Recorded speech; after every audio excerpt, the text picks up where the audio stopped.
రేవంత్ రెడ్డిపై నిరుద్యోగుల కన్నెర్ర. నోటిఫికేషన్లు ఇవ్వకపోతే నీ జాబ్ తీసేస్తాం, నిన్ను ఓడించి ఇంట్లో కూర్చోబెడతాం, స్థానిక సంస్థలను చిత్తుగా ఓడిస్తాం, మేమే పోటీ చేసి ఓట్లు చీల్చుతాం. ప్రభుత్వం సిగ్గు లేకుండా మాట తప్పింది. సీఎం చిల్లర మాటలు మాట్లాడుతుంటూ జాబ్ క్యాలెండర్ ఓ డమ్మీ అయింది. ఈ నెలాఖరులోగా నోటిఫికేషన్లు ఇవ్వాలి, లేదంటే ఈసారి ధర్నా చౌక్ కాదు, రేవంత్ రెడ్డి ఇంటి ముందే ధర్నా చేస్తాం. ఇందిరా పార్క్ దగ్గర మహాగర్జనలో నిరుద్యోగులు, ఇక ఇందిరా పార్క్ వద్ద నిరుద్యోగులంతా కూడా అక్కడ నిరసన వ్యక్తం చేస్తా ఉన్నారు.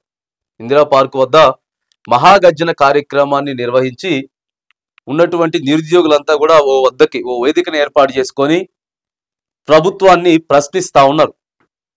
18 నెలలు అయిపోయింది, జాబ్ క్యాలెండర్ ఏమైపోయింది, కొత్త ఉద్యోగాలు ఏమైపోయినాయి, నిరుద్యోగ భృతి ఏమైపోయింది, ఇప్పుడు కొత్తగా నిరుద్యోగుల కోసం తీసుకొచ్చినటువంటి రాజీవ్ యువ వికాసం ఏమైపోయింది అని చెప్పి నిన్న మహాగర్జన కార్యక్రమాన్ని నిర్వహించారు. సర్వత్రా కూడా ఎంతో ఆశలు పెట్టుకున్నాం, కానీ ఆశలన్నీ కూడా అడి ఆశలు అయిపోయినాయి అని చెప్పి నిన్న వాళ్ళు చెప్తున్నటువంటి సందర్భం. నిరుద్యోగులు మరొకసారి కదం తొక్కారు. ఇందిరా పార్క్ దగ్గర మహాగర్జన పేరుతో గర్జించారు. ఈ నెలాఖరులోగా ఉద్యోగ నోటిఫికేషన్లు ఇవ్వకపోతే సర్కారును కూలగొడతామని హెచ్చరించారు.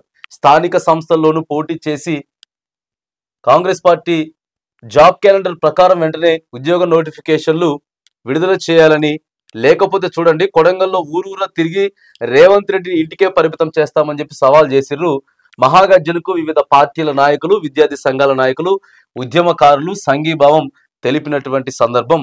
సో మరిగా రేవంత్ రెడ్డి గారి జాబ్ పోయేటటువంటి ఆస్కారం ఉంటుంది, మాకు జాబులు రాకపోతే అని చెప్పి చెప్తా ఉన్నారు. ఎందుకంటే ప్రభుత్వాలు శాశ్వతం కాదు, నాయకులు శాశ్వతం కాదు, కానీ ఏమైతే మాటలు చెప్పినామో అధికారంలో రావడం కోసం మనం వచ్చిన తర్వాత ఏమేమైతే చేస్తామో ప్రతి ఒక్కటి కూడా రికార్డు ఉంటుంది.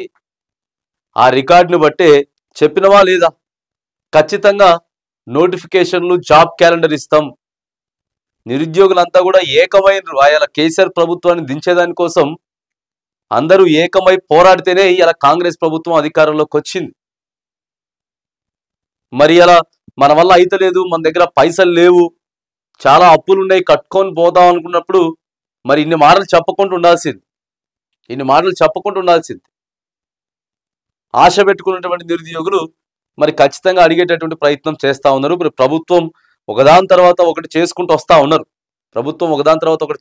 వస్తున్నటువంటి నేపథ్యంలో మరి ఉద్యోగ నోటిఫికేషన్లు అయితే ఖచ్చితంగా ఇవ్వాల్సిందే. ఉద్యోగ నోటిఫికేషన్లు ఇవ్వాలి. ఎందుకంటే చాలా పెద్ద ఎత్తున ప్రచారం చేశారు, మేము ఉద్యోగాలు ఇస్తాం, కేసీఆర్ ఇంట్లోనే ఉద్యోగాలు ఉన్నాయి తప్ప తెలంగాణ ప్రాంత ప్రజలకి, బిడ్డలకి ఉద్యోగాలు రాలేదని చెప్పి పెద్ద ఎత్తున ప్రచారం చేశారు. తద్వారాగా ఇలా అధికారంలోకి వచ్చింది కాంగ్రెస్ పార్టీ. అది మర్చిపోకూడదు కదా. అది మర్చిపోకుండా ఆ మహాగర్జన కార్యక్రమాన్ని ఇంకా దీన్ని ఉధృతం చేసేటటువంటి ప్రయత్నం అయితే చేస్తాం.